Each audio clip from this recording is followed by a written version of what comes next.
हम अक्सर ना जब ऐतिहासिक किलों या प्राचीन मंदिरों को देखते हैं तो एकदम अचंभित हो जाते हैं। मतलब मन में ये विचार आना बहुत ही स्वाभाविक है कि इन इमारतों की नींव कितनी मजबूत होगी। हाँ बिल्कुल। और इन्होंने अपने जीवन काल में कितने ही साम्राज्यों को बनते और बिगड़ते देखा होगा। सही कहा। हम आमतौर पर पुरानी ईंटों और तराशे गए पत्थरों से किसी सभ्यता की उम्र का अंदाजा लगाते हैं, लेकिन जरा उस परिदृश्य की कल्पना कीजिए जहां एक ऐसे रक्षक का सामना हो जिसे किसी राजा ने नहीं बल्कि स्वयं पृथ्वी के भूगर्भिक बलों ने गढ़ा हो। क्या बात है! एक ऐसा विशाल रक्षक जिसकी उम्र कुछ 100 या 1000 साल नहीं बल्कि करोड़ों साल है। बिल्कुल। एक ऐसा खामोश ढांचा ना जिसने महाद्वीपों को टूटते और पूरी पृथ्वी के स्वरूप को बदलते देखा है। ये सच में एक बेहद ही रोमांचक विचार है। और दिलचस्प बात यह है कि जब भी भारत के भूगोल की चर्चा होती है तो अमूमन हमारा सारा ध्यान उत्तर में खड़े उस विशाल और बर्फ से ढके हिमालय पर चला जाता है। हाँ, अक्सर ऐसा ही होता है। हिमालय हमारी जलवायु का अहम हिस्सा है। जी, लेकिन आज हम जिस संरचना की गहराई में उतरने वाले हैं वो हिमालय के जन्म से बहुत पहले से इस भारतीय उपमहाद्वीप में एक मूक प्रहरी की तरह खड़ी है। ये केवल पत्थरों का ढांचा भर नहीं है, बल्कि ये भारत का प्राचीनतम रक्षक है, अरावली पर्वतमाला। तो इसीलिए आज JS71 क्लासेस द्वारा प्रस्तुत इस विशेष गहन विश्लेषण में हमारा उद्देश्य सिर्फ किताबों के तथ्यों को पढ़ना नहीं है। बिल्कुल नहीं। हमारे जितने भी विद्यार्थी और अध्ययनकर्ता आज इस मास्टर क्लास चर्चा से जुड़े हैं ना, विशेषकर वे जो UPPSC, RO, NTPC या SSC और रेलवे जैसी प्रतियोगी परीक्षाओं की दिन रात तैयारी कर रहे हैं, हम उनके लिए इस विषय के हर पहलू को खोलकर सामने रखने वाले हैं। जी, और आज हम अरावली की उत्पत्ति के विज्ञान, उसके जटिल भूगोल और उसकी अनोखी पारिस्थितिकी का एक संपूर्ण विश्लेषण करेंगे। ये कोई रटने वाली क्लास नहीं है। हाँ, मतलब ये समझने की कोशिश है कि ये पहाड़ असल में काम कैसे करता है। देखिए, इस विषय की वास्तविक गहराई को समझने के लिए हमें आज के समय से निकलकर समय के पन्नों को लाखों करोड़ों साल पीछे पलटना होगा। अच्छा, तो हम कितने पीछे जाने की बात कर रहे हैं? अरावली के जन्म की कहानी शुरू होती है भूवैज्ञानिक इतिहास के प्री कैम्ब्रियन युग से। अगर हम टाइमलाइन की बात करें तो ये लगभग 570 मिलियन से लेकर 2 बिलियन वर्ष पूर्व का समय था। अरे वाह, 2 बिलियन वर्ष! हाँ, जरा सोचिए, उस दौर में जिसे भूगर्भ विज्ञानी आर्कियन हलचल कहते हैं, पृथ्वी के नीचे की टेक्टोनिक प्लेटों में एक जबरदस्त टकराव हुआ था और इसी भयानक टकराव से अरावली का निर्माण हुआ। तो इसे तकनीकी भाषा में कुछ कहते हैं ना? जी, तकनीकी भाषा में इस पूरी घटना को अरावली दिल्ली ओरोजेनी कहा जाता है। रुकिए, ये जो शब्द आपने इस्तेमाल किया ओरोजेनी, ये अक्सर भूगोल की किताबों में मिलता है और भ्रम पैदा करता है। अगर मैं सही समझ रहा हूं तो क्या ओरोजेनी का मतलब पहाड़ के बनने की उस प्रक्रिया से है जब जमीन के 2 बड़े हिस्से आपस में टकराकर ऊपर उठते हैं? आपने बिल्कुल सही पकड़ा। ओरिजिने दरअसल ग्रीक भाषा का शब्द है जिसका सीधा सा अर्थ है पर्वतों का निर्माण। अच्छा, तो ये पर्वतों का बनना है? हाँ, जब 2 विशाल टेक्टोनिक प्लेटें आपस में टकराती हैं तो उनके किनारों की जमीन सिकुड़कर या मुड़कर ना ऊपर उठने लगती है। इसी प्रक्रिया से वलित पर्वतों यानी फोल्ड माउंटेन्स का जन्म होता है। तो अरावली दिल्ली ओरिजिनी वही घटना थी? बिल्कुल, जिसने करोड़ों साल पहले इस विशाल पर्वतमाला को जन्म दिया था। तो अगर ये करोड़ों साल पहले बनी थी तो मेरे मन में एक स्वाभाविक सा सवाल उठता है, अगर अरावली हिमालय से इतनी ज्यादा पुरानी है तो इसे ऊंचाई में भी तो हिमालय से बड़ा होना चाहिए था ना? ये एक बहुत ही तार्किक सवाल है। मतलब आमतौर पर जो चीज जितनी पुरानी होती है उसका विस्तार उतना ही ज्यादा होना चाहिए।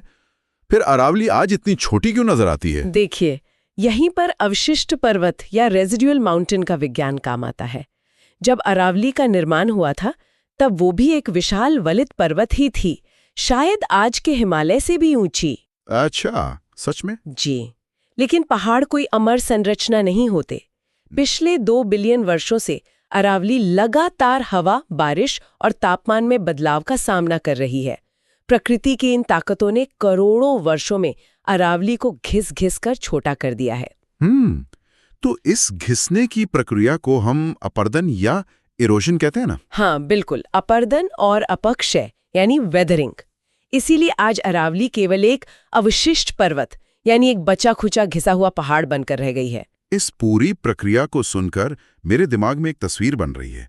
क्या हम इसे इस तरह से देख सकते हैं कि अरावली हमारे घर के उस अनुभवी और शांत बुजुर्ग की तरह है जिसने अपने जीवन के हर मौसम की मार झेली है? बहुत ही सुंदर तुलना है। मतलब उसने हर तूफान को देखा है, समय ने उसके चेहरे पर झुर्रियां डाल दी हैं, और दूसरी तरफ हिमालय उसी घर के एक बेहद ऊर्जावान लेकिन चंचल किशोर की तरह है, जो अभी टर्शियरी युग में पैदा हुआ है और अभी भी बढ़ रहा है। यह तुलना सिर्फ दिलचस्प भी नहीं बल्कि भूवैज्ञानिक दृष्टिकोण से 100% सटीक है। हिमालय एक युवा वलित पर्वत है जो मुख्य रूप से नदियों द्वारा लाई गई मिट्टी यानी अवसादी चट्टानों से बना है। इसीलिए वो भुरभुरा है और वहां भूस्खलन ज्यादा होते हैं, है ना? बिल्कुल।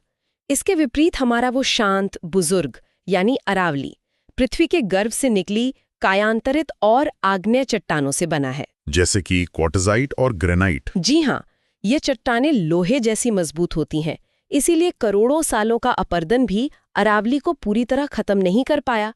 और अगर हम वैश्विक स्तर पर इसकी तुलना करें, जो अक्सर प्रतियोगी परीक्षाओं में पूछा भी जाता है। हाँ, तो इसकी तुलना अमेरिका के अपलेशियन पर्वतों से की जाती है ना? एकदम सही। उन पर्वतों का भी भूवैज्ञानिक इतिहास और आज का घिसा हुआ स्वरूप अरावली से बहुत मेल खाता है। तो ये तो हुई अरावली के जन्म की बात। अब अगर हम इसके भौतिक विस्तार को देखें तो आंकड़ों के अनुसार इसकी कुल लंबाई 692 किलोमीटर है। जी, 692 किलोमीटर। यह दक्षिण पश्चिम में गुजरात के पालनपुर से शुरू होती है और आगे बढ़ते हुए दिल्ली की रायसीना हिल तक जाती है। रायसीना हिल यानी ठीक वही जगह जहां आज भारत का राष्ट्रपति भवन गर्व से खड़ा है। ये जानना बहुत रोचक है कि देश के सबसे शक्तिशाली पद का निवास देश के सबसे पुराने पहाड़ पर है। लेकिन इसका सबसे बड़ा हिस्सा तो राजस्थान में है ना? जी हाँ, इस सफर का लगभग 79.49% हिस्सा केवल राजस्थान राज्य में स्थित है, जो वहां के 19 जिलों को कवर करता है। मतलब इसका विस्तार मुख्य रूप से 4 प्रशासनिक इकाइयों में है: गुजरात, राजस्थान, हरियाणा और दिल्ली। बिल्कुल। और क्योंकि यह उत्तर पश्चिम भारत के ठीक बीचों बीच स्थित है, इसलिए इसकी भौगोलिक संरचना वहां की जलवायु को नियंत्रित करती है। लेकिन एक बात जो अक्सर हमारे अध्ययनकर्ताओं को हैरान करती है, वो ये है कि अरावली की ऊंचाई हर जगह एक जैसी नहीं है। हाँ, इस बात को लेकर मुझे भी अक्सर अचरज होता है। जब हम सिरोही या उदयपुर के इलाके में जाते हैं तो अरावली विशालकाय और बेहद ऊंची नजर आती है। जी। लेकिन जैसे जैसे हम हरियाणा पार करके दिल्ली की तरफ बढ़ते हैं, ये पहाड़ सिकुड़ता हुआ और छोटी पहाड़ियों में क्यों बदल जाता है? ऐसा लगता है जैसे पहाड़ की ऊर्जा दिल्ली आते आते खत्म हो गई हो। देखिए, ऐसा इसलिए है क्योंकि अरावली का दक्षिणी हिस्सा ज्यादा कठोर चट्टानों से बना है, जिसने अपरदन को बेहतर तरीके से झेला है, जबकि उत्तरी हिस्सा तेजी से घिस गया। अच्छा, तो सिरोही और उदयपुर के क्षेत्र में इसकी ऊंचाई सबसे ज्यादा है। हाँ, और यहीं पर शिखरों का एक पदानुक्रम यानी एक स्पष्ट हायरार्की देखने को मिलती है। सबसे ऊपर है गुरु शिखर, जो 1722 मीटर ऊंचा है। हालांकि कुछ स्रोतों में इसे 1727 मीटर भी बताया जाता है, क्योंकि चोटी पर स्थित दत्तात्रेय मंदिर को भी कई बार ऊंचाई में गिन लिया जाता है। बिल्कुल सही कहा आपने।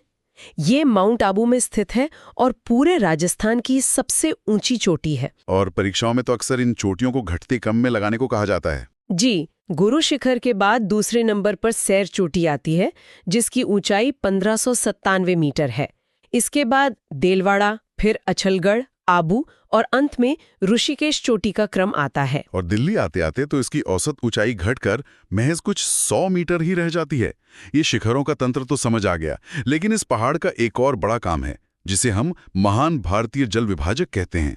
जी, द ग्रेट वाटरशेड डिवाइड। इसे देखकर मुझे लगता है जैसे अरावली एक प्राकृतिक ट्रैफिक पुलिस की तरह चौराहे पे खड़ी है, जो नदियों को निर्देश दे रही है कि तुम पश्चिम जाओगे और तुम पूर्व की तरफ मुड़ जाओगे। ये ट्रैफिक पुलिस वाली एनालॉजी बहुत सटीक है, क्योंकि ये सच में पानी की दिशा को बांटती है।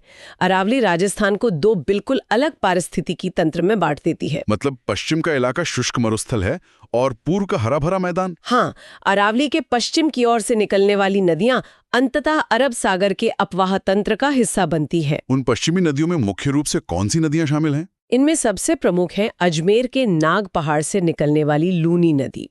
इसके अलावा पाली से निकलने वाली सुकड़ी नदी और उदयपुर से निकलने वाली साबरमती नदी भी अरब सागर की तरफ जाती हैं। और अगर हम पूर्व की ओर बहने वाली नदियों की बात करें, पूर्वी ढलानों पर जो पानी गिरता है वो बंगाल की खाड़ी के अपवाह तंत्र में मिलता है, जैसे राजसमंद से निकलने वाली बनास नदी। इसके अलावा चंबल और बेड़च जैसी नदियां भी पूर्वी ढाल से पोषित होती हैं। तो अगर हम देखें तो अरावली सिर्फ नदियों का रास्ता ही नहीं तय कर रही है, बल्कि ये थार मरुस्थल की गर्म रेतीली हवाओं को पूर्व की ओर फैलने से भी रोक रही है। जी, ये एक ढाल है जो मरुस्थलीकरण को सीधे तौर पर रोकता है। और जलवायु पर इसका एक और बहुत बड़ा प्रभाव है, जो एक तरह से विडंबना भी है। हाँ, क्योंकि अरावली की दिशा दक्षिण पश्चिम से उत्तर पूर्व की ओर है। भारत में जो दक्षिण पश्चिम मानसून आता है, उसकी हवाएं भी इसी दिशा में बहती हैं। मतलब अरावली मानसून की हवाओं के बिल्कुल समानांतर स्थित है। बिल्कुल। और इसी वजह से मानसूनी हवाएं बिना पहाड़ से टकराए सीधी निकल जाती हैं। यही कारण है कि पश्चिमी राजस्थान में बहुत कम बारिश होती है। लेकिन जब हम इस प्राकृतिक ढाल की बात करते हैं ना, तो एक गंभीर सवाल सामने आता है। करोड़ों साल तक प्रकृति की मार झेलने वाला ये पहाड़ आज कमजोर क्यों पड़ रहा है? ये एक बहुत ही चिंताजनक बात है। क्या हमने अवैध खनन और शहरीकरण के नाम पर अपने ही रक्षक के सीने को छलनी नहीं कर दिया है? हम इसे ग्रीन बफर कहते हैं, लेकिन जमीनी हकीकत तो ये है कि कई जगहों से पहाड़ पूरी तरह गायब कर दिए गए हैं। ये एक कड़वी सच्चाई है। पत्थरों की भूख ने अरावली को तबाह कर दिया है। लेकिन अच्छी बात यह है कि इसे बचाने के लिए अब वैज्ञानिक स्तर पर कदम उठाए जा रहे हैं, जैसे कि अरावली ग्रीन वॉल प्रोजेक्ट। जी, हमारे अध्ययनकर्ताओं को इस प्रोजेक्ट के मैकेनिज्म को समझना चाहिए। ये अफ्रीका की ग्रेट ग्रीन वॉल पहल से प्रेरित है। तो भारत में इस ग्रीन वॉल का स्वरूप कैसा होगा? क्या हम पहाड़ के चारों तरफ सिर्फ पेड़ लगाने वाले हैं? ये सिर्फ पेड़ लगाने से कहीं बड़ा है। इसका खाका ये है कि अरावली पर्वतमाला के चारों ओर 1400 किलोमीटर लंबा और 5 किलोमीटर चौड़ा एक हरित बफर जोन बनाया जाएगा। अच्छा, ये तो बहुत बड़ा प्रोजेक्ट है। हाँ, ये उन चारों राज्यों में लागू किया गया है और पर्यावरण मंत्रालय ने एक लक्ष्य निर्धारित किया है कि वर्ष 2027 तक 1.1 मिलियन हेक्टेयर क्षतिग्रस्त भूमि को फिर से हरा भरा बनाया जाएगा। ये बहुत ही महत्वाकांक्षी है, और इस बहाली से सिर्फ पेड़ ही नहीं लौटेंगे, बल्कि वो पूरा पारिस्थितिकी तंत्र वापस जिंदा होगा जिसने हजारों सालों से वन्य जीवों को पनाह दी है। बिल्कुल। अरावली क्षेत्र में आज भी 22 वन्य जीव अभयारण्य और 3 टाइगर रिजर्व स्थित हैं। अरे वाह! बाघ, तेंदुआ, भारतीय भेड़िया यहाँ की प्रमुख प्रजातियां हैं। इसी कैचमेंट के कारण कुछ अद्भुत जल स्रोत भी बने हैं, जैसे अलवर की सिलीसेट झील, जिसे 1845 में महाराजा विनय सिंह ने बनवाया था, है ना? जी, जो आज सरिस्का टाइगर रिजर्व के लिए बफर जोन है। एक और बेहतरीन उदाहरण है गुरुग्राम और दिल्ली की सीमा पर 380 एकड़ में फैला अरावली बायोडायवर्सिटी पार्क। हाँ, मैंने इसके बारे में पढ़ा है। ये इस बात का सबूत है कि कैसे खनन से बर्बाद जमीन को वापस जंगल में बदला जा सकता है। आज वहाँ 1000 से अधिक पौधों की प्रजातियां हैं। बिल्कुल। और देखिए, जब कोई भौगोलिक संरचना इतनी सुरक्षित और संसाधनों से भरपूर हो, तो ये स्वाभाविक है कि सभ्यताएं उसी के इर्द गिर्द पनपेंगी। राजस्थान का इतिहास और वहाँ के राजपूतों का शौर्य तो अरावली के बिना लिखा ही नहीं जा सकता। ऐसा लगता है जैसे हर प्रमुख ऐतिहासिक किला इसी पर्वतमाला की ढाल का फायदा उठाकर बनाया गया था। भू राजनीति में ऊंचाई का हमेशा महत्व रहा है। राजसमंद में स्थित कुंभलगढ़ किला इसका सबसे बड़ा प्रमाण है। उसकी बाहरी दीवार तो 36 किलोमीटर लंबी है ना, जिसे भारत की महान दीवार कहा जाता है। बिल्कुल, महाराणा कुंभा द्वारा निर्मित। इसके अलावा बूंदी का तारागढ़ किला और अलवर का सबसे पुराना दुर्ग बाला किला, जो 1000 फीट की ऊंचाई पर है, और 16वीं सदी का प्रसिद्ध नीमराणा फोर्ट भी। ये सभी वास्तुकला के चमत्कार अरावली के ही सीने पर टिके हैं। और ये बात सिर्फ किलों तक सीमित नहीं है। पौराणिक मान्यताओं में भी अरावली की जड़ें बहुत गहरी हैं। ऋग्वेद में इसे अर्बुद नामक असुर से जोड़ा गया है, जिससे शायद आबू नाम की उत्पत्ति हुई। हाँ, और ऐसा भी माना जाता है कि पांडवों ने अपने अज्ञातवास का कुछ समय इन्हीं घाटियों में बिताया था। असुरों के गुरु शुक्राचार्य का आश्रम भी यही माना जाता है। जी, और वास्तुकला की बात करें तो भगवान ऋषभदेव को समर्पित विश्व प्रसिद्ध रणकपुर जैन मंदिर भी यहीं स्थित है। अच्छा, सांस्कृतिक धरोहर के साथ साथ अगर हम आर्थिक पहलू को समझें तो ये पर्वतमाला हमारी अर्थव्यवस्था की रीढ़ भी है। बिल्कुल, इसका कारण इसके निर्माण में छिपा है। भूगर्भिक रूप से अरावली क्षेत्र देली रायलो और अरावली सुपर ग्रुप की चट्टानों से निर्मित है। मतलब जब करोड़ों साल पहले मैग्मा ठंडा हो रहा था तो अलग अलग तापमान पर खनिजों की परतें जम गईं। हाँ, इसीलिए आज ये खनिजों का खजाना है। यहाँ 70 से अधिक बहुमूल्य खनिज पाए जाते हैं। इसके 4 मुख्य कोर खनिज हैं। पहला है सीसा और जस्ता, यानी लेड और जिंक। और दूसरा तांबा और टंगस्टन है ना? जी, तीसरा है विश्व प्रसिद्ध सफेद संगमरमर, वही मकराना का संगमरमर, जिसने ताजमहल जैसी इमारतों को अमर कर दिया। क्या बात है। और चौथा? चौथा है ग्रेनाइट और क्वार्ट्जाइट। लेकिन यहीं पर वो दुष्चक्र शुरू होता है जिसकी हमने बात की थी। इन बेशकीमती खनिजों ने ही खनन माफियाओं को जन्म दिया। जब अवैध खनन से अरावली का अस्तित्व खतरे में पड़ा तो सुप्रीम कोर्ट को हस्तक्षेप करना पड़ा। जी, ये बहुत ही पेचीदा मामला था। मतलब आप अदालत में ये कैसे साबित करेंगे कि जमीन का कौन सा हिस्सा पहाड़ है जिसे बचाया जाना चाहिए? क्या इसके लिए कोई गणितीय पैमाना बनाया गया? ये कानूनी लड़ाई बहुत ही दिलचस्प थी और प्रतियोगी परीक्षाओं के लिए बेहद महत्वपूर्ण है। खनन माफिया अक्सर कहते थे कि वे जहां खनन कर रहे हैं वो पहाड़ नहीं, मामूली उभार है। अच्छा, तो इससे बचने के लिए सुप्रीम कोर्ट ने क्या किया? कोर्ट ने एक सख्त परिभाषा तय की। उन्होंने 2 गणितीय नियम बनाए। पहला था द 100 मीटर रूल। इसके अनुसार उस क्षेत्र की सबसे निचली समोच्च रेखा यानी कंटूर लाइन से 100 मीटर या उससे अधिक ऊंचाई वाले भूभाग को पहाड़ी माना जाएगा। यानी अब कोई ये नहीं कह सकता कि ये सिर्फ एक टीला है। अगर ऊंचाई 100 मीटर है तो वो कानून की नजर में पहाड़ है। और दूसरा नियम क्या था? दूसरा था द 500 मीटर रेंज रूल। अगर एक दूसरे से 500 मीटर की दूरी के भीतर 2 या 2 से अधिक पहाड़ियों का समूह है तो उसे पूरी एक पर्वतमाला माना जाएगा। इसका मतलब पारिस्थितिकी संवेदनशील क्षेत्रों में नए खनन पट्टों पर पूर्ण प्रतिबंध लगा दिया गया। ये जानकारी तो परीक्षा के दृष्टिकोण से बहुत ही सटीक है। बिल्कुल। तो अगर हम आज की इस चर्चा के सबसे अहम बिंदुओं को समेटें तो हमारे अध्ययनकर्ताओं को मुख्य रूप से ये याद रखना है कि अरावली एक प्राचीन अवशिष्ट पर्वत है जो प्री कैम्ब्रियन युग में बना। जी, और इसका विस्तार पालनपुर से रायसीना हिल तक 692 किलोमीटर में है। गुरु शिखर इसकी सबसे ऊंची चोटी है। यह महान जल विभाजक का काम करती है। अरावली ग्रीन वॉल प्रोजेक्ट 4 राज्यों में फैला है और सुप्रीम कोर्ट ने 100 मीटर और 500 मीटर के नियम तय किए हैं। अगर विद्यार्थी इन कोर कंसेप्ट्स को समझ लें तो परीक्षा में सवाल चाहे जैसे भी घुमाकर पूछा जाए वे सही उत्तर तक पहुंच जाएंगे। आज की इस चर्चा ने वाकई कई जटिल अवधारणाओं को स्पष्ट कर दिया है। लेकिन इस विश्लेषण को समाप्त करने से पहले मैं चाहता हूं कि हमारे सभी विद्यार्थी गहराई से विचार करें। कल्पना कीजिए यदि कल सुबह हम उठें और अरावली पर्वतमाला गायब हो जाए,